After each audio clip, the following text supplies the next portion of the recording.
And welcome back to the local morning show. Brandon Blocker, very pleased to be alongside Xavier Cortada. He is your artist in residence, one of the many of them over there from Miami. He's also a professor at the University of Miami. Good morning to you, Good morning. Xavier. Great to be here. Oh, it's great to At see 0 degrees, right? I know, right? From Miami, you're not too used to this. And as far as we must point out, 11,212 feet as well. Yeah, that's really high for a guy who lives at 6 feet above sea level. So yeah. Yeah. Now, how long are you here for? We've been here for 5 weeks. We got 10 more days in this wonderful residency, and it's a really wonderful experience for us. What a neat experience. Anderson Art Ranch, can't say enough. My son worked there over the summer. It's really cool. So they brought not only you, but how many people out? There's 13 other artists from Miami who are coming here and just enjoying each other's company. We spend all day together. We share all our meals, but importantly, we share time to think a lot about our work, why we are here, what our passions are, also our art making. So it's a really wonderful opportunity to have a microcosm of Miami's cultural community all come and convene home, but away from home at the same time. And Oolite, which is this wonderful art center in Miami, is the one that's brought us here to Anderson Ranch. And my God, what incredible facilities. There's stuff that I wasn't expecting to do. Then I arrive, I see the wonderful staff, the facilities, the camaraderie, and creativity is alive. And speaking of that creativity, Xavier, you know, a lot of artists come out here to get inspired from maybe our natural landscape or to find their inspiration here in the mountains. You kind of brought your inspiration with you. You kind of packed a bag with it. Yeah, I did. Look, I'm an environmental artist, and we here in Colorado and in Miami are suffering the same fate. And that is the human impact on the environment. All that carbon that we put in the atmosphere has an adverse effect on our lives and the lives of our future generations. In Miami, it manifests itself as rising seas. The ice melt from Antarctica and Greenland causes our sea levels to rise, and we are a very vulnerable community. That's why I'm creating art that marks the different buildings and parks across Miami with the sculptures that I am creating here to alert Miamians about the vulnerability. Most Miamians think if they're inland, they're okay, but no. The west side of Miami is this thing you may have heard of called the Everglades. That's wet. Yes. So the west and the east side of Miami are vulnerable to sea level rise, but that same carbon impacts this very mountain, as you know. Yes. Right? Yeah. The snow, the wildfires, the quality of life, the water, all of these are interconnected. So as artists, what we try to do is allow our society to see things in ways that perhaps they aren't seeing it. So in Miami, I'm wanting you to visualize what a future with rising seas look like. And being here in Colorado at 11,200. Yeah, 12 feet. 12 feet. Yeah, don't forget those 12. Don't forget those 12. That's twice my elevation.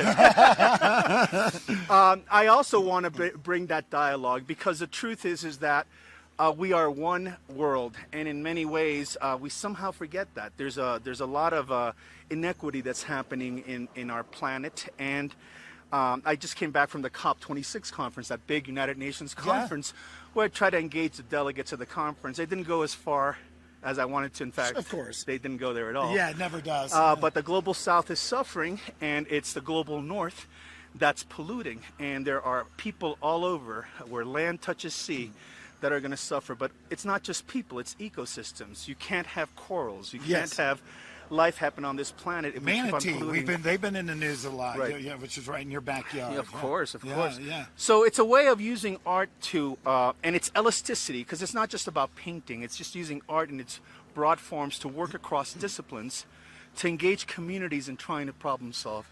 And here in Colorado, there's a very strong artistic community. There's also a lot of wealth, right? There's a lot of wealth here in Colorado, and I think there's an opportunity for us to understand that that wealth was created with the support of government, with the support of the very people who worked for you, and if we can somehow figure out how to take all those resources and channel them so that our children and great-grandchildren and our ecology isn't destroyed, then we have a fighting chance. And artists try to get society to understand that. Yeah, no, it's a great point by you, and whether it's subtle reminders, whether it's a punch you in the face, in your face reminder, the the climate crisis is it's real. It's happening. It's Yeah. here. And it's affecting. I mean, I heard we have a wonderful chef, by the way. His name is Josh. Oh, yeah. He prepares the greatest meals for us every morning, at lunch, and at dinner. Oh, and good. that's where we come together and we talk. Josh has been in here for about 15 years. He's originally from Florida. In the last 5 years, he's seen that your lakes no longer stay frozen in July. Yeah. They're starting to thaw. Yeah. I heard that you're starting to do what the Northeast does, these snow blowers. Who knew, right? That you needed to blow snow in Colorado. Yeah. So these are all the impacts of climate, the wildfires. We were horrified in Miami to see what was happening here in the mountains of Colorado, right? So Yeah. so in my way, you see that in the news, it's obvious to you. So as an artist, what I try to do is not shock you with it, but give you agency, give you ways of understanding that you have a role in problem solving. And I do that through this thing called experiential art. So I create activities like these signs I'm talking about that I'm creating here. These are bronze sculptures and molds that I'm making here that I'm going to cast as ceramic and put all over Miami. But I'm also working with 2,735 kids in Little Havana, neighborhood right at the core of Miami, to put yard signs in front of their home in the next few months, as soon as I get back, marking their elevation. So if you're part of the problem solving, if you get that it's not like government or society has to solve it, but you yourself have agency and you can ask your elected officials to do something, then we can do something about it. And I think that's what my art is. It's called socially engaged art. It's what I teach my students, and that's what I try to do with my work. And again, here at these lunches, talking to the artists, we began to create some fellowship and some opportunities. So among ourselves, not all of us knew each other, right? And we come here and we talk about important issues about our work, but also about social equity and racial injustice and environmental crisis. So these are our dinner conversations, you know what I mean? Great. They're just really wonderful, right? So all that creativity doesn't just manifest itself on a canvas or on a bronze sculpture like the one I'm creating for the first time in my life. By the way. Neat. But also in the work that we're going to bring back to Miami. And I'm just really grateful to Oolite. Look, Oolite is the very first place I had an art show back 24 years ago. Really neat. 12 years, that was 98. 12 years later, I had my first studio in Miami Beach with Oolite.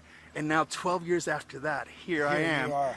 With Miami at this elevation, sharing with artists. It's been wonderful. It's been great, and we checked out some of your art here on the website as you've been talking and everything. Why don't you send them to the website? Oh, sure, yeah. Look, if you go to cortada.com, you can check out all of the projects that I create online. There's projects about reforestation, the work I did at the North Pole as a way of trying to have us reforest our planet. I put a big green flag at the North Pole really cool. to try to get people to plant trees in the world below. At the South Pole, I did this piece called the Longitudinal Installation.